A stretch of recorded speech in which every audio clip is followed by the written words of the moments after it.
Hello there. Welcome back to another episode of Star Wars in a Galaxy, watching all the Star Wars we can get our hands on. I'm Eli. I'm Jacob. And today we are back with Season 20, Episode 9 of Star Wars in a Galaxy, Episode 165 of this great show we call Star Wars in a Galaxy over here. Jacob is under covers right now in a makeshift recording studio, and there's no way I was going to get through this recording without mentioning it. So yeah, let's just get it out of the way. Laugh it up. Look. That's what happens in this business we call show. I never ever thought it was going to come to this.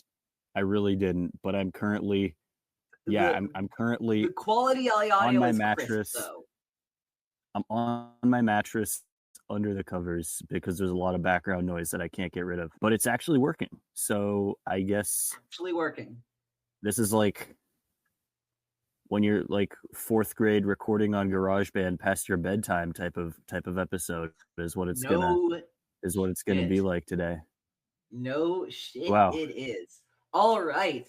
But yeah, no, we watched episode 9 of Andor. Nobody's listening for this episode. And boy, do we have what a fucking lot episode. to talk about. Oh my god. Do we have a lot to talk about? We do have a lot to talk about. When Andor came out the first time, said I thought that this was my favorite episode of the series. And so far, I think One Way Out has a decent chance at topping it. But let's be clear, it's still very, very good. It's still quality Star Wars television.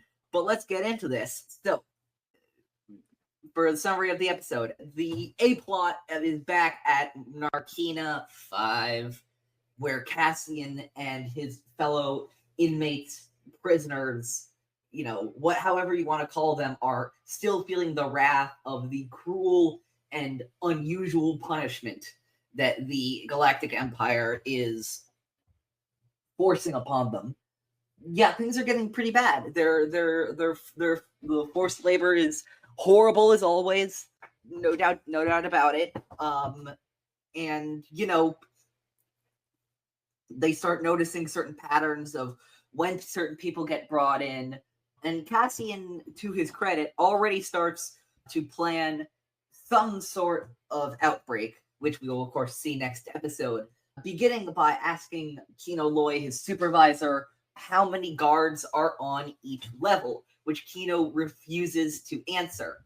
Things are getting difficult, though, because the wear and tear of the daily activities of the prisoners are grueling for those who partake in them. 12-hour shifts, just competing against your fellow prisoners, doing all of that. Again, brutal labor.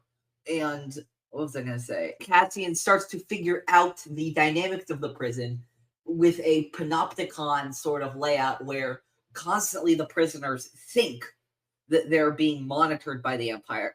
But really, the fascist structure is so big and so large and so well controlled in other ways that nobody really cares about what they're saying to each other.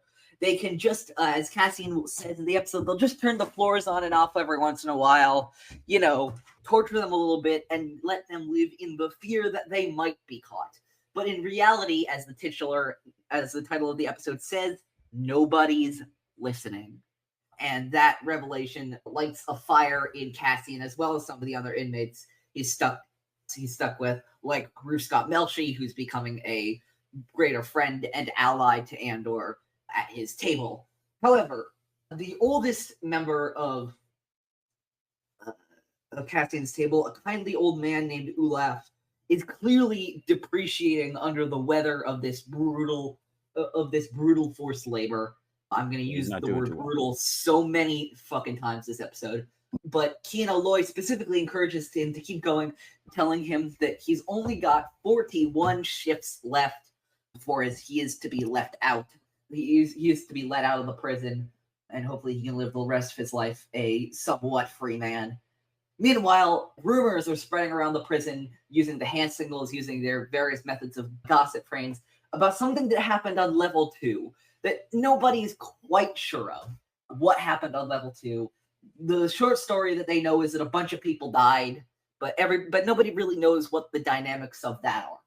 Either way, eventually on one of the ships, Ulaf suffers a massive stroke and becomes incredibly physically impaired, causing Kino Loy, Cassian, and Bruce Scott Melfi to call a medic. One of the medics named Dr. Rustim that is working in the prison. While the medic's en route, there is yet another emergency alert in the prison that makes everybody very scared and only gossip more. And eventually, Andor and Loy meet with the prison doctor, who it's not exactly clear what he does to Ulaf, but I think he does euthanize him, because at that point his suffering was just way too great. He definitely does. At that point his suffering was just too great that Dr. Rossiv expresses to Kino and Cassian, he was one of the lucky ones, honestly. And he then confirms the rumors that have been spreading around by saying that the Empire accidentally relocated a prisoner who's supposed to be let out onto a different floor. And then everybody found out about it on that floor, and then they just killed everybody. Making Cassian realize more, and Kino Loy realized for the first time in a long while, that all of the protocols and all of the rules that the Empire has set for themselves are really more like suggestions. And that they can and will violate their own rules whenever they feel like. And so Cassian, as they're walking back to their designated areas, asks Loy once again how many guards are on each level, to which he defiantly responds, never more than 12. Meanwhile, Mon Mothma is still... Meanwhile, on this episode of Keeping Up with the Mothmas, as I'm still going to keep calling it, Mon has to deal with two major issues in this B-plot. Number one, which is the arrival of her cousin, revealed to be one Vel Sartha, to Coruscant, and confiding with the one person in her family around her that really knows what she's going through. These two rich girls playing rebellion on the side, playing revolutionary on the side, Vel more than Mon at this point, and them trying to figure out if what they're doing is right, how much they're doing is right, having those very difficult conversations, while Perrin asks Vel if she's found a husband yet. Very funny stuff.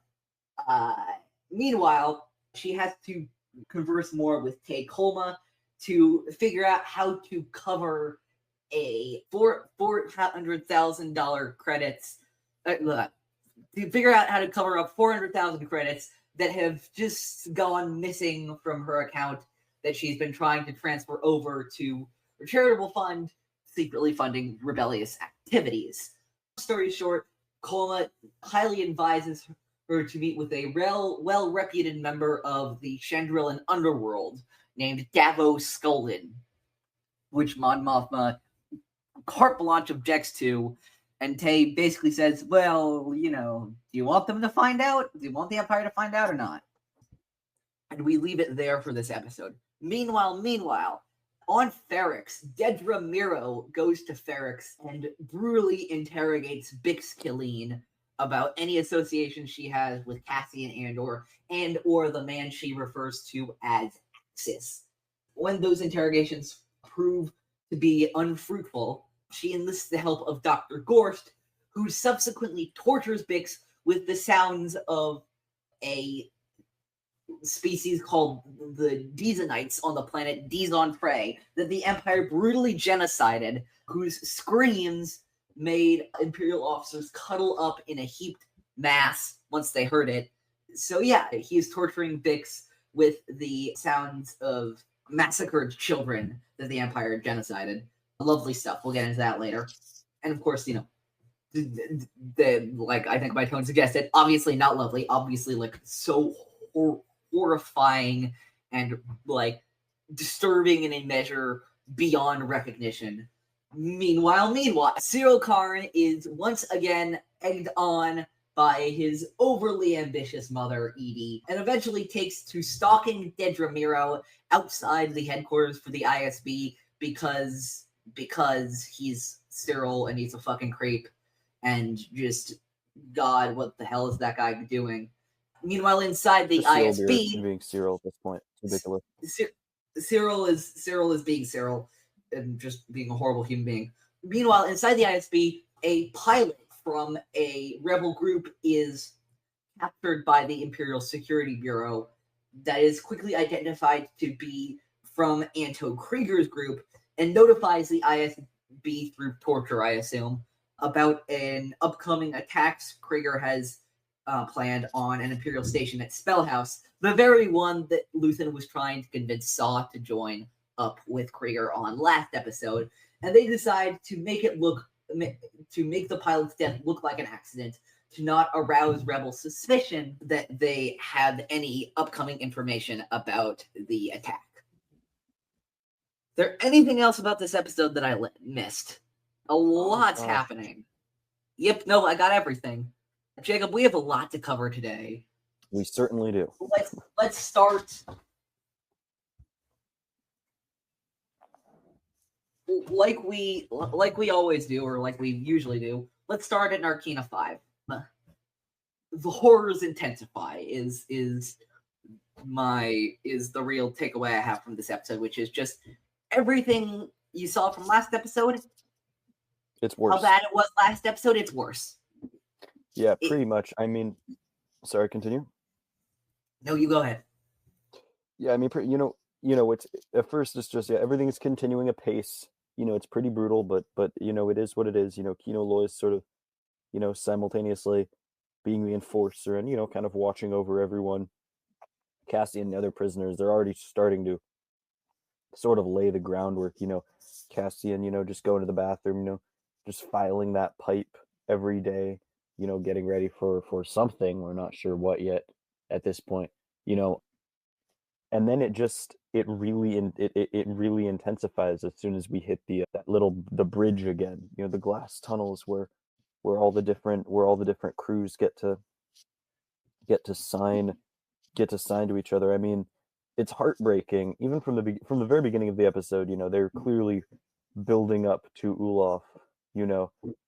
Him just sort of slowly dying on the machine and losing his mind, and he's slipping more and more as the episodes go on. They're saying, Ulaf, hands on, hands off, and they're basically just like helping him through it, and then panic, when panic starts spreading on the tubes, level 2 far side, something's seriously wrong. I mean, just that slowly rising sense of dread and panic, the sudden, clamping down of the authority, that that on-program voice that keeps coming back, the little blip of the lights going out. It's just, oh gosh, Kino Loy trying desperately to keep everyone focused is just, it's so masterfully done. I can't stop thinking about it. It's so good, the way that the slowly at first, the fear and panic starts to rise, and all of a sudden it just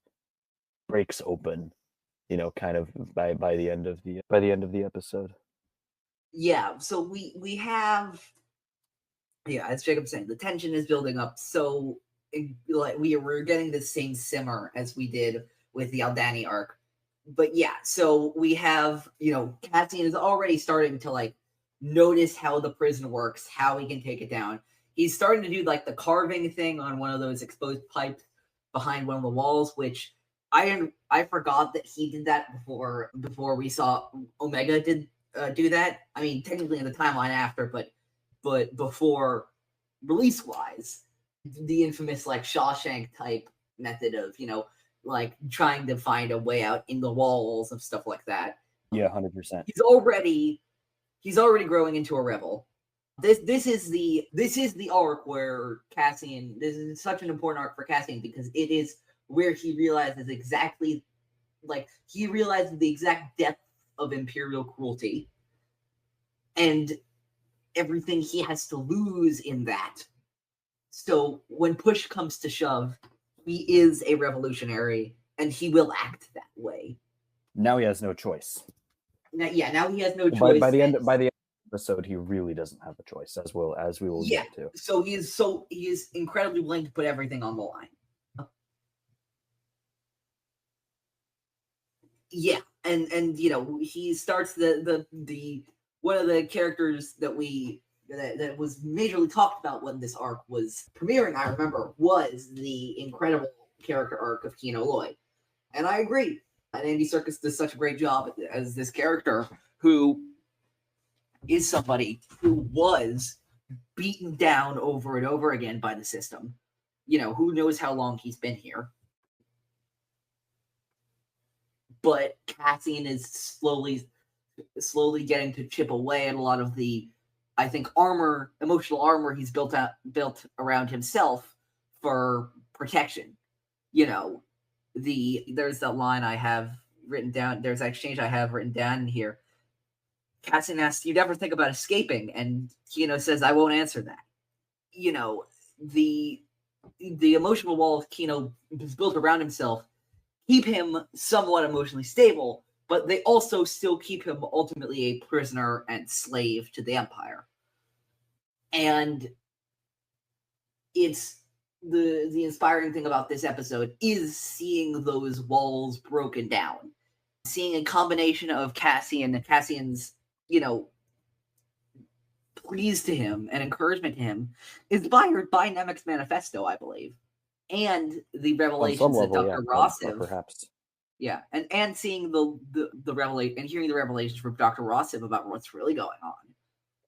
I mean that's sort of the tipping point when I think they all. Yeah, I think that's when Kino kind of realizes as well. We're not getting out of here. We can do everything right, and we'll still just be here till the day we die. The only way we get out of here is if we, fight our way out, and just go for it. Is if we break out. But yeah, before we get to that, of course, we have the alarm mode, which is terrifying, and we have we have that great little speech that Cassian gives, and we have Cassian is at the beginning of this show, Cassian was somebody very much like Kino. Keep your head down, don't try to violate the Empire. You just move on with your own life. But, he's increasingly sounding like his influences, his revolutionary influences, Luthen and Vel and Nemec and all the other people he learned from. This is the great evolution of his character.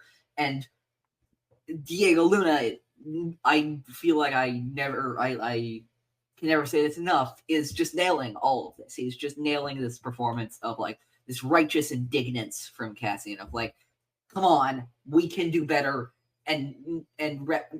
Or rather, we must do better. We have to fight back. We have to keep resisting. We have to do everything we can against the walls of fascism. And then there's that. Give me a second. All right. And then there's that scene, which is the scene I think about when I think of this episode, mostly because it is the title of this episode, but the pan up to the ceiling when Cassian says, "You think they care what we say? Nobody's listening. Nobody." And it's just this, and I remember just being so struck by that declaration in this episode, because it is that feeling of nobody gives a shit. We're suffering and nobody cares. Yeah. And that is communicated. I'm gonna praise Bo Willimon a lot, and I already have with this arc. It is so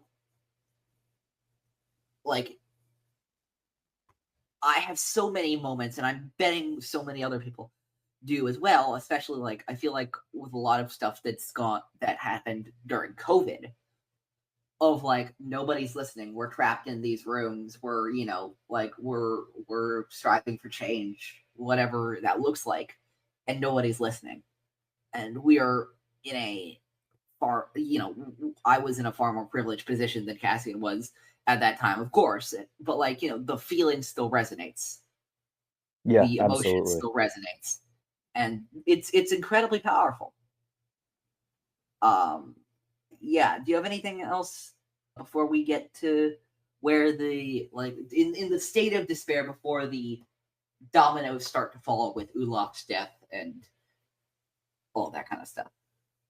No, I think you pretty much hit the nail on the head. I think, with Cassian's conversation with Kino, in the bunks, I think you're absolutely right that we sort of start to see him, incorporate on a more, not ideological, but on a more personal and emotional level. He's starting to incorporate a little bit of the revolutionary kind of side of the outlook on life, that he got from, Nemec and Vel and Luthen, and everyone else, where, he was saying, like, at the very beginning of the show as well, though, to be fair, even when he was, first talking to Luthen, he said, he kind of was saying a little bit of the same thing. He was saying, the Empire is so arrogant, they never think someone's going to walk in, wear their uniform, take the food off their plate, tiptoe around as one of them, and they don't notice. It's still that same mentality that he has from his life experiences, but now it's sort of mobilized. What he's saying, the way that he talks about it with Kino, it's sort of more mobilized towards action, and towards, a violent or a real rebellion, rather than just, kind of scrapping around to get what you can. Yeah, so absolutely. I think it's a great way of it's a great moment of sort of showing the development and how he sort of is incorporating his prior life experiences. But yeah, we gotta get to the Ulaf and the dominoes starting to fall, I think. Yeah, all right. So are we So yeah. Poor Ulaf, who, it is hard to feel like it. Like I feel very conflicted with Ulaf because, like, of course, what happens to him in this episode is horrible, and credit to Christopher Fairbank, who is the actor who plays him, because he's great. Yeah, but like, it's horrible what he goes through, and yet, like Dr. Rossif will say later, you can't help but think he's one of the lucky ones. That does come around because he, and one of the lucky ones in the loosest sense possible, I'll say, because I did just look at his Wikipedia page, and it does say he was the longest serving prisoner on the floor. Maybe I think it said maybe. I doubt in the penitentiary itself, but like, let's check. On that floor, I think. I can't remember. Yeah, on the floor. So,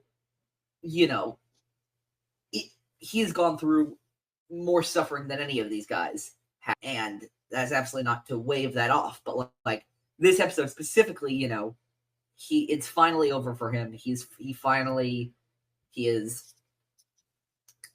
let go from this plane. Comes one with the Force in his own way, But yeah, no, he has this massive stroke, and then he is in some sort of unconscious, comatose state. We don't exactly know, and then they euthanize him because it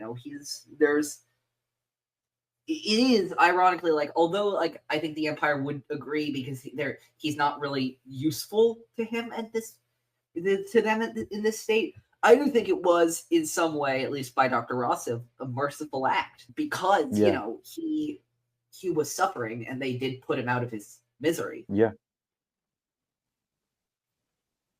But, all of this combined, like this shocking, revolting thing happening on the level of the prison, combined with the rumors are on level 2, produce massive amounts of chaos. And I think they're going to say that some of these, I think Cassian going to say this in the next episode, power doesn't panic.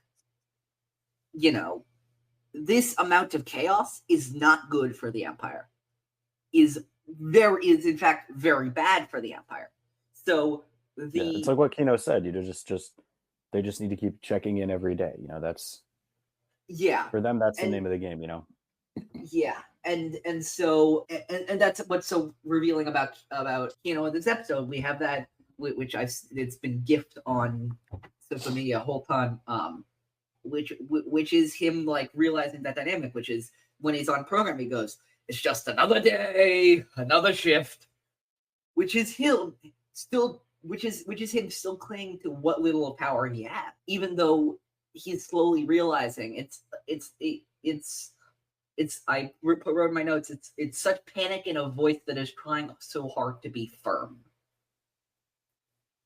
And I think it's him realizing that, wait, all of the power that I thought I had, that I thought the Empire gave me, was really just a facade. Yeah. Was really just... Yeah, go ahead. Yeah, and it's also, and it's not necessarily just the power, but it's sort of, we can see exactly when the road out that he imagines in his mind, the way out, suddenly evaporates and turns into dust. We have that moment when he's, on program and he's putting his hands on his head, and we just see the look of utter confusion and horror on his head, or on his face, when he's there trying to sort of comprehend and make sense of what's happening, Yeah, absolutely. But yeah, and so finally they're escorted aside by the doctor who euthanizes Ulaf. And after he does that, what am I going to say? After he does that, where is this? Here it is. A man who was just released on 4 ended up back on 2 the next day. Word got out on the floor, and then they killed them all. No one's getting out, are they? Not now. Not after this. Yeah. I'm just gonna read straight. There are sometimes like I feel like I just can't like say anything better than whatever in my notes. I just said this. And here's the kicker of the episode. Those sentencing numbers that the Empire gives people, they don't mean shit. They will violate those agreements till the Shacks come home because they don't play fair. Which means if that's all their opponents can do, they will always lose. If the opponents of the Empire are not willing to fight back, there are no opponents of the Empire. They're just simply political dissidents waiting for their own demise. A diabolically clever twist to the end of the episode, but we're not done yet.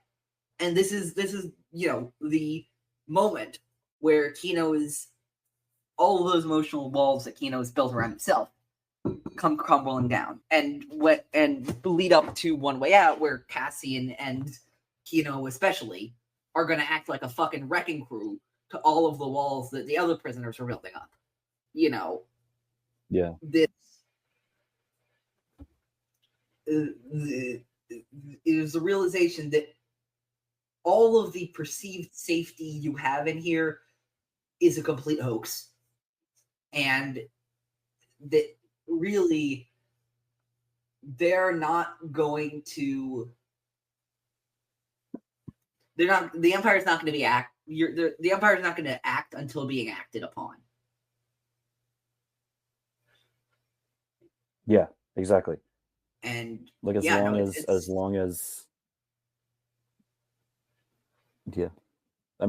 goes without saying, sort of as long as the Empire faces no consequences, they're only going to keep getting worse, Yeah. And it's incredibly impactful, and we're racing towards what is going to be the rousing third act of this arc next week with One Way Out. But of course, it's not just about the prison arc. Do we want to cut to glitz and glam on Coruscant? Yeah, I think we should, because we're going back to Mon Mothma.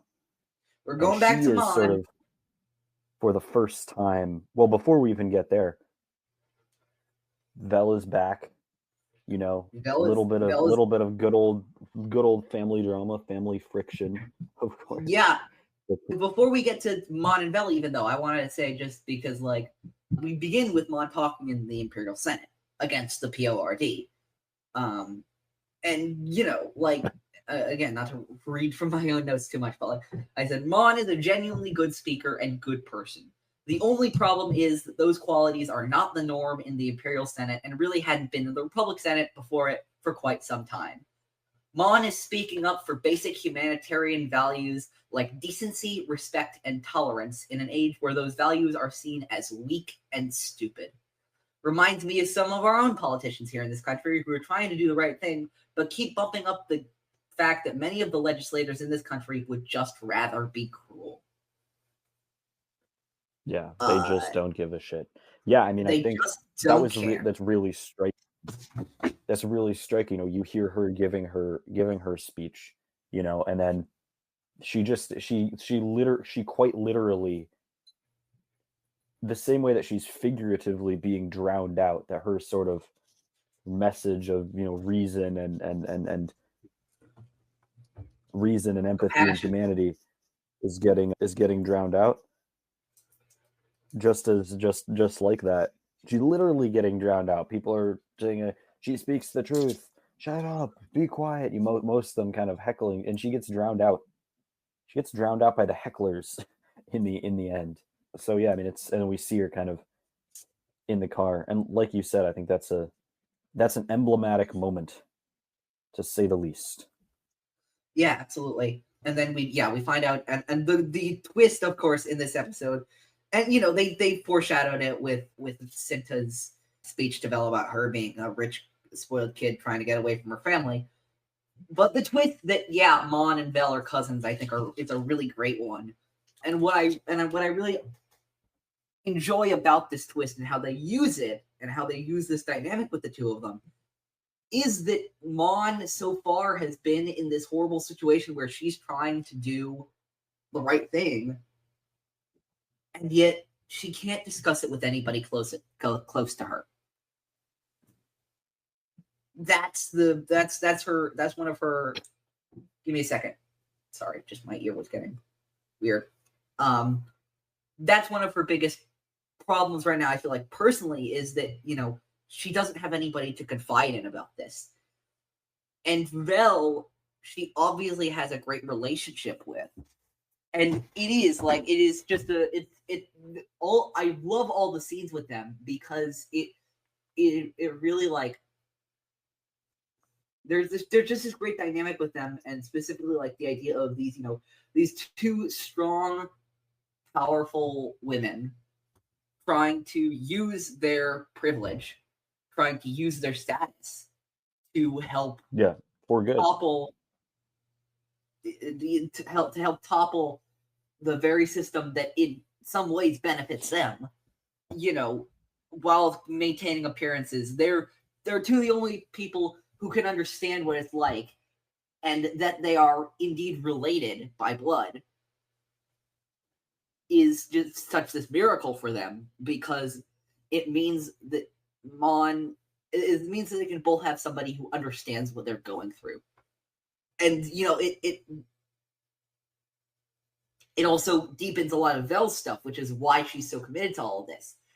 She is so committed to, you know, roughing it in the dirt with Cinta and Nemec and Skeen and Cassian and all of those people for months and months and months, and being this operative and spy for Luthen, because she feels in some way that is atoning for the sins of however long she just went with the status quo of Chandrilan high life in society. And of course, Mon is doing that as well in a different way. Yeah, I think it's just wholesome, honestly. I think it is like this rare moment of like kindred connection between the two of them in an era of so much darkness and despair and half-truths and lies and all that kind of stuff. Yeah, I think I agree with that. You know, especially, you know, it's a little bit sad, you know, seeing that final shot, you know, right after Vel leaves, and it's just that long, lingering, you know, slowly zooming out, backing out, wide shot of Mon Mothma just standing there in the middle. Yeah, it's striking. In the middle of her I might know that as well. Apartment. Yeah, and that sort of as like Vel, I think Vel is sort of the only person that she truly, at this point in this story, Vel's the only person that she truly isn't alone in this endeavor with. Like everyone else, she has to be at bay. Everyone else, she can't be honest or open. Yeah, she has to be on guard about what she can share. About Luthen. No, she. I mean, you have to. She even says to Vel, "Seriously, Vel, what does he have you doing?" Yeah. Which I think is partly about. I think it's great. That line is great because it's partly about Luthen and it's partially about her. You know, she is constantly being like derided for like the half measures and things she's been doing in the Senate by those around her, as like, you know, caring too much or, you know, with her silly humanitarian projects. But here she has somebody who's actually doing more than she is directly for the rebellion. Yeah. And now she is adopting their personality of, oh, are you sure you need to be doing all of this and all that kind of stuff? And like, but I also think there is, of course, this amount of fear of like, you know, Luthen. The only person that Luthen is completely honest with is Kleya. Everybody else, even those he considers allies, like Mon, like Saw, like Anto Kreegyr. Yeah, I mean, it's at arm's length. That's professionalism. That's caution, you know. That's how he has to. That's kind of how he and Mon and all these people. That's how they have to operate. Well, yeah, but like Luthen does it in a way that even Mon and because Mon tells him basically everything. Luthen doesn't tell Mon nearly everything. They don't have a reciprocal relationship. Neither does Luthen and Saw. Neither does Luthen and Anto Kreegyr. Neither does Luthen with, I'm willing to bet, everyone except for Kleya. Remember, Vel doesn't even know Cassian's real name on the Aldhani mission. It's only afterwards, when he's a loose end, that she's informed. Yeah. Luthen is very, very careful with everybody, basically except for Kleya, who we've seen because with the argument last episode about cutting off Bix, is as ruthless as he is. Yeah, no, Vel and Mon constantly like battling over like where each of them fits in this growing conflict and how the conflict's going to look. You know, do you think, have we done, Vel? We've chosen a side, and all of these affirming conversations that they can have with each other to like reassure them in a time where nobody else would, that they're doing the right thing and that they're fighting for the right causes. Of course, then we get to do you have anything else with Mon or Vel, or can we get to the other family stuff? No, we can move on. Yeah, so the dynamics of Vel with Perrin and Lita are fantastic to see. First of all, I really do like that in tune with my theme in the last few episodes of I'm rooting hard for Lita to change. I at least like that Vel and Lita have a decent relationship. She's getting gifts for her. She seems more interested in her, honestly, than Mon does. You know, there's that burn that Lita gives to her mother in the episode about Perrin, and she directly says to her mother, "He lets me do anything I want." You know, constantly a reminder of Mon. She kind of just go ahead. Yeah, she kind of hates. She kind of hates her mom, bro. Like no, they do not have a good relationship. And Mon is not blameless in that. Mon is not blameless with that. I'm not saying that you know Lita hasn't fallen in with horrible traditions and just, you know, that she's not making wrong choices for herself, but you know, Mon's one of her two parents and she has an obligation to be there for her daughter as well. And you know, Perrin does too, but you know, look who Perrin is. Yeah, but Perrin and Vel seem to have a good relationship as well. That's of course because Perrin has no idea the first thing about Vel. The line that I got the most, that I laughed the hardest at this episode, and I don't usually laugh at Andor, but this one is just so on the nose. Did you catch when Perrin said, "At least you've not gone political, Vel." Yeah, that felt pretty. That was funny. Yeah, I think Perrin would be complaining about DEI hires in the government. He'd be complaining about everything being political, and then not understanding why stuff is only getting worse. He basically just said, "At least you're not woke." That's what he said. There's no way you can't say that. You can say any different to me. Like, he is using. He's a goober, bro. He's a goober. He is absolutely one of those people who is like cuddling up to this administration now that it seems to benefit him and his interests. Like, it's so transparent. Like there are more subtle political comparisons that we can make to today, but like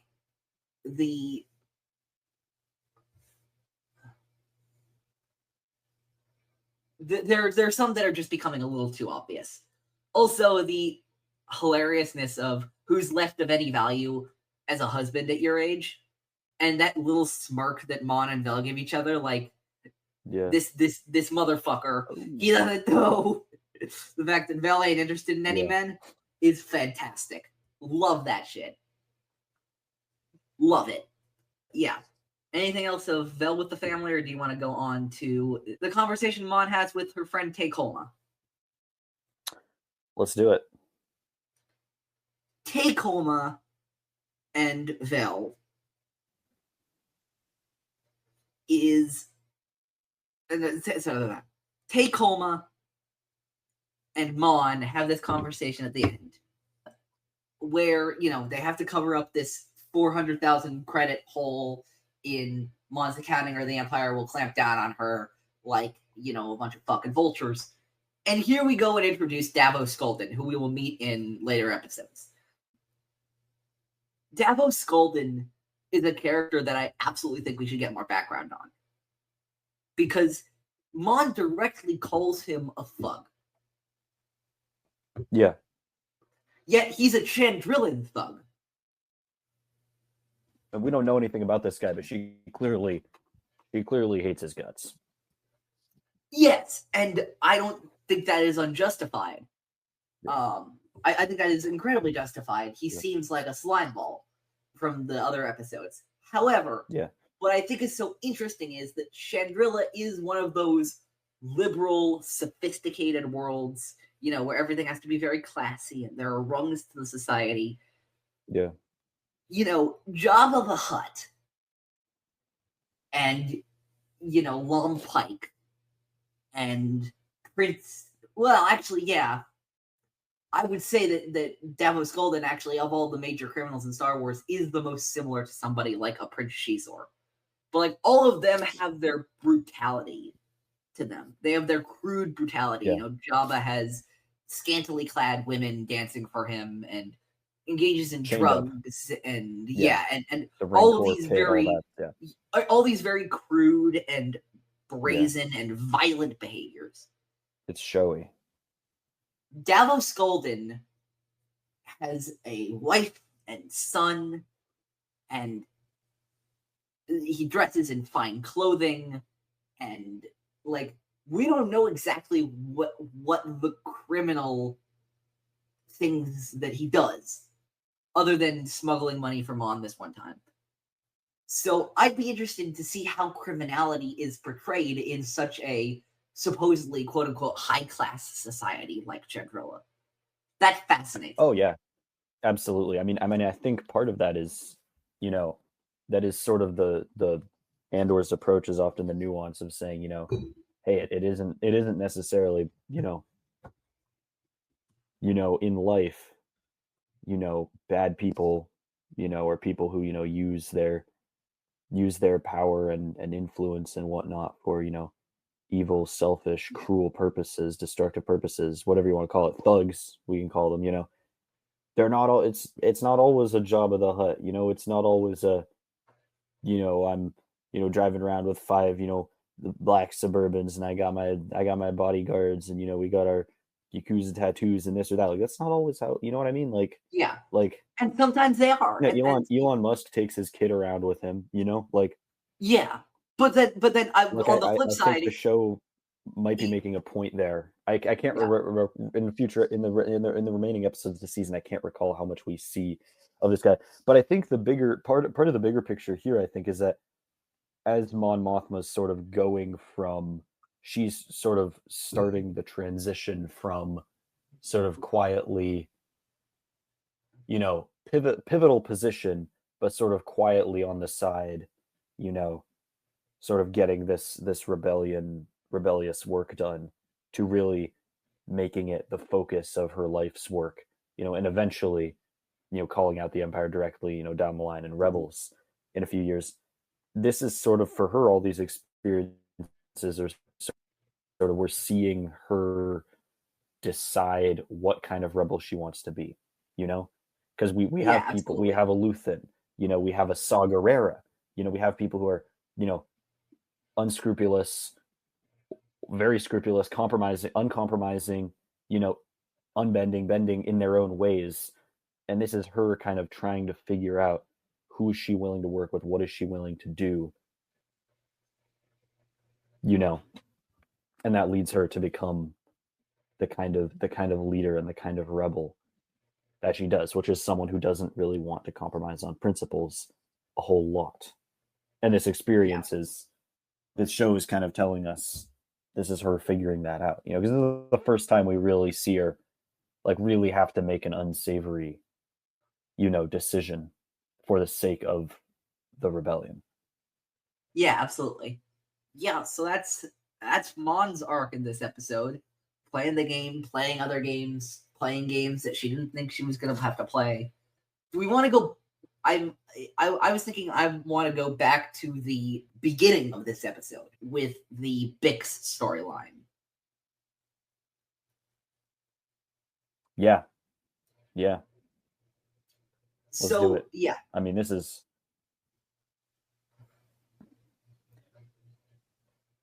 Sorry, go ahead. So,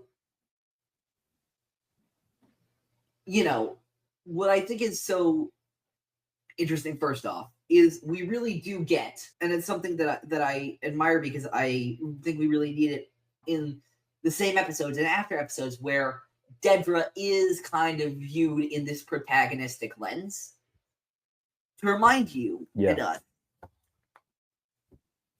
that when it comes to Imperials, she is as sadistic as many of those we know. Yeah. I mean, protagonist doesn't mean and good more guy. And more than many that we know. Yeah, no, absolutely. You're right. You're right on the protagonist doesn't mean good guy thing. And yeah, you're absolutely right about that. And this is the proof in the pudding. Yeah, Bix is getting brutally tortured. This is just horrific. Like, there is props to, you know, well, props to Bo Willman, the writer in this episode later, but Toby Haynes, who directed these three, the Arcana 5 and the first three, really gets to strike gold here, building up this tension, building up this like momentum of the scene, building up to, you know, he does this whole interrogation cat and mouse sort of game very, very effectively, where you're waiting for the shoe to drop, and until she hands it to Dr. Gorst, it really never does. And you can tell that the fear in Bix, but you can also tell the defiance in Bix, where she cannot let Dedra win. She cannot let herself be intimidated. She knows that would be playing into their trap. Yeah, I mean, this is, you know, she's kind of at Dedra's mercy, but this is unstoppable force meets immovable object. You know, it really is, where these are two women of nothing short of, from what we've seen, two pretty iron-willed individuals, I think it's safe to say. And I mean, I wrote in my notes for the very first scene, I said, best single scene in the show so far. I'm not sure if that holds after the closing scene of this very same episode, but oh my gosh, this interrogation scene. I mean, before we even get the headset and the doctor involved, just Bix and Dedra is just, it's just unbelievable. I mean, first off, like everything about this scene, the slow-paced, lingering shots, the cinematography, the way it's cut, it's all perfect. And then the dialogue and Dedra being so bone-chillingly, spine-tinglingly menacing. Everything is just so, and I really think these are some of my favorite scenes in Andor. And also that menacing, pulsing bass, slowly swelling as the scene goes along. I mean, and the way that in the background, you have to help me. I forgot to write down the name of the doctor, and I forgot it. Dr. Gorst. Dr. Gorst, yeah. By the way, how creepy is he? Like, oh my gosh. He's a psycho. He's a psycho. Like, oh my gosh. I wrote down his like most of. Yeah, I'm gonna read his entire speech because it's just like holy crap. There's an outer rim of moon called Dizon Frey. Yeah. There was a sentient species there, quite unusual, extremely hostile to the concept of an Imperial refueling center that was being planned.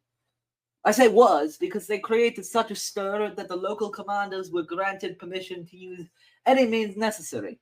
And, well, what's important for our purposes here today is that the massacre of the Dizonites was broadcast and recorded as proof of mission. They make a sound as they die, a sort of choral, agonized pleading. It was quite unlike anything anyone has ever heard before.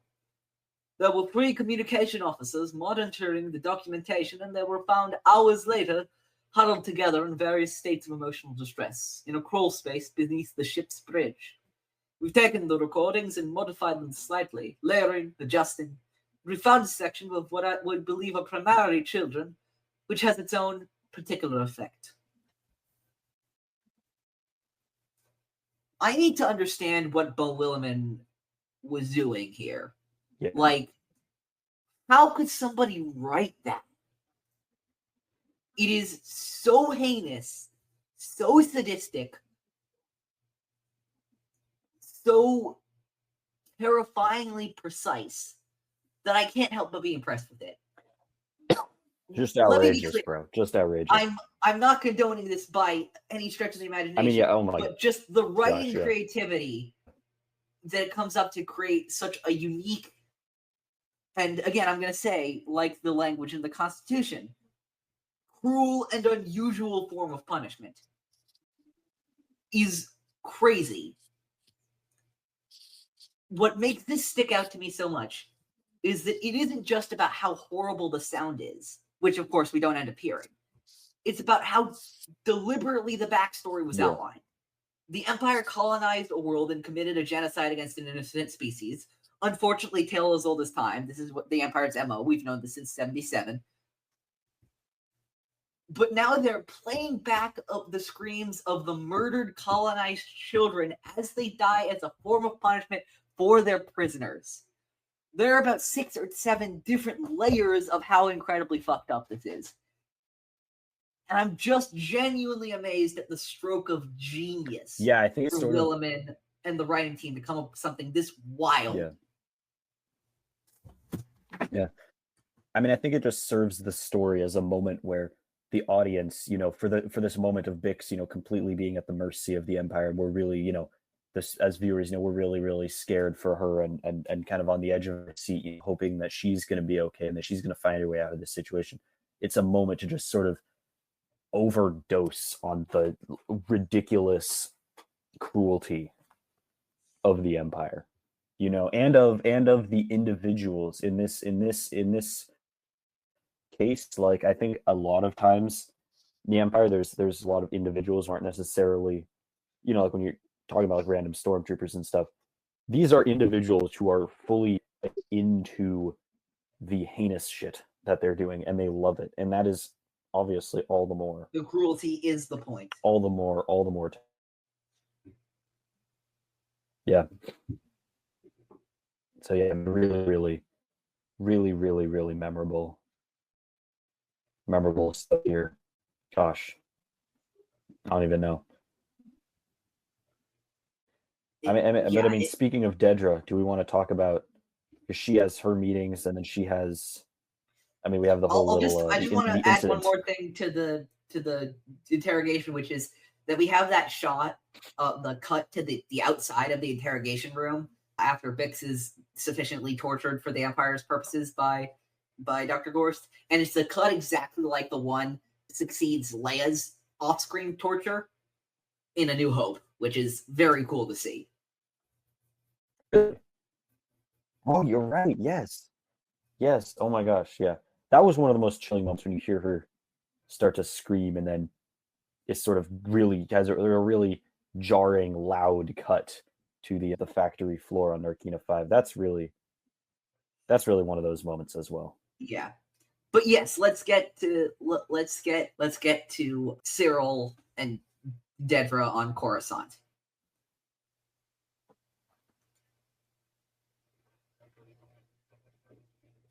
What is this guy's problem? He is what sort is of this obsessed. Guy's problem? Like, this is so incredibly disturbing, and I stand by the whole, like, there is a sexual element with Syril specifically, like, not like Dedra has made it clear, like there's that line she says, that wasn't a conversation, you were brought in for questioning. Are you stalking me? And it's one of those things where, like, there's this fantasy, there's this delusional fantasy in Cyril's mind that Dedra will be on his side, will see the great work he's doing, and he will accept him, and in many ways, and they'll all live happily ever after. And of course, the big problem with that is that none of that is based in any reality. That's just his emotional state, and sort of his crazy fantasy. It's sort of his crazy sort of revenge. It's a revenge fantasy combined with sort of this, fantasy of him, ascending to glory, and sort of making it in the ranks of the Empire. Yeah. It's absolutely insane. The one thing I will say about this is that Kyle Soller, goddamn, sells the fuck out of this. Like, he sells me on the fact that Syril believes this. Because even the idea that somebody would say this, is outlandish at the beginning. But Kyle Soller makes me believe that Syril would go this far over the line. And I really do mean this far. Do you have anything to say about Dedra and Cyril's little scene together? No, Cyril's just kind of, obviously this is planting the seeds for later stuff, but yeah. Cyril's a little bit diluted, and Dedra kind of Dedra is kind of, no matter what she actually thinks about how helpful he may have been,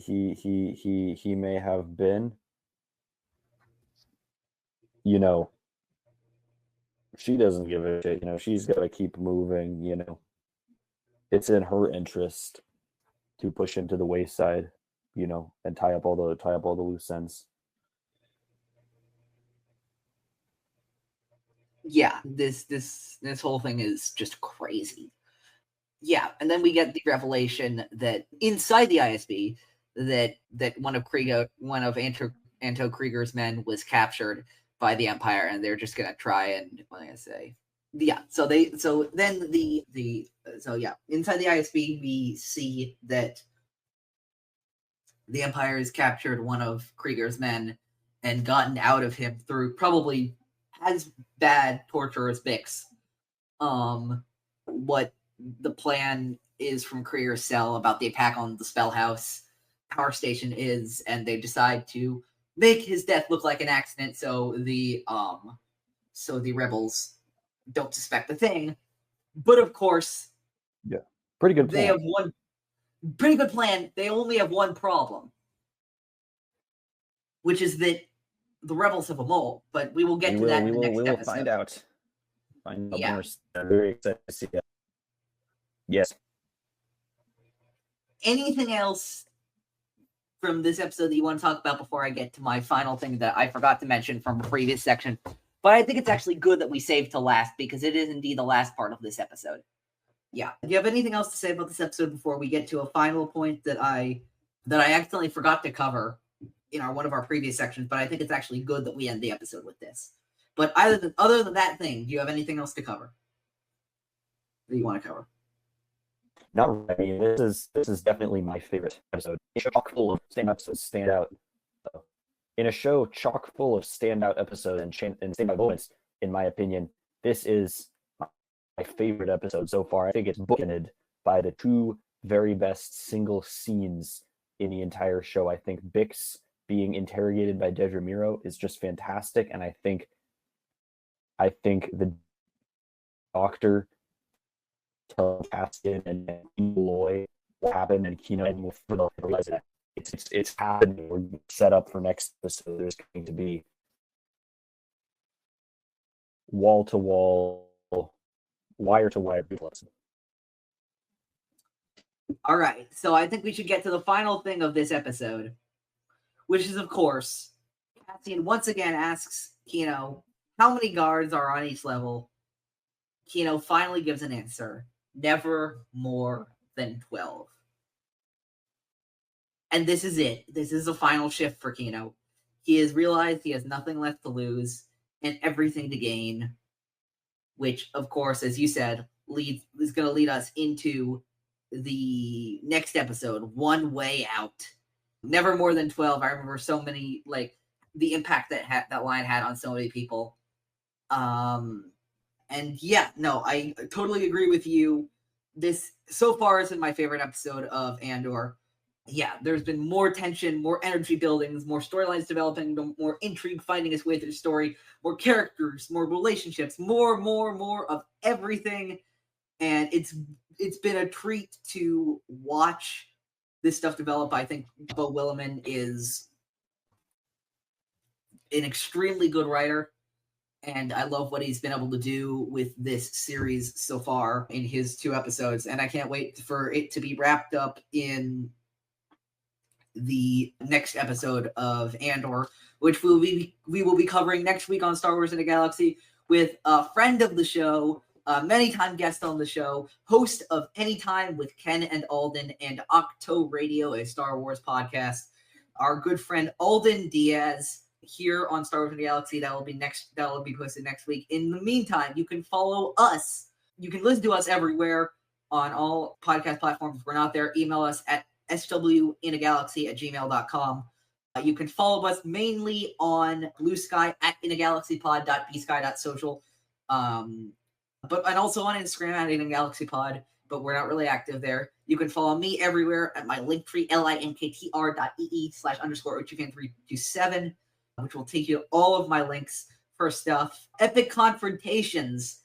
I can very proudly announce that we did record the first Epic Confrontations of 2025 this past weekend with the Coaxium run, which was such a chaotic yet fun event.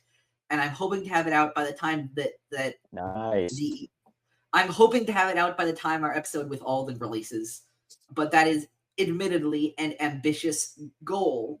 So I will absolutely keep everybody updated on that and when that is to be released. In the meantime, I'm trying to think if there's anything else. Nope. In the meantime, may the Force be with you. Always. Always.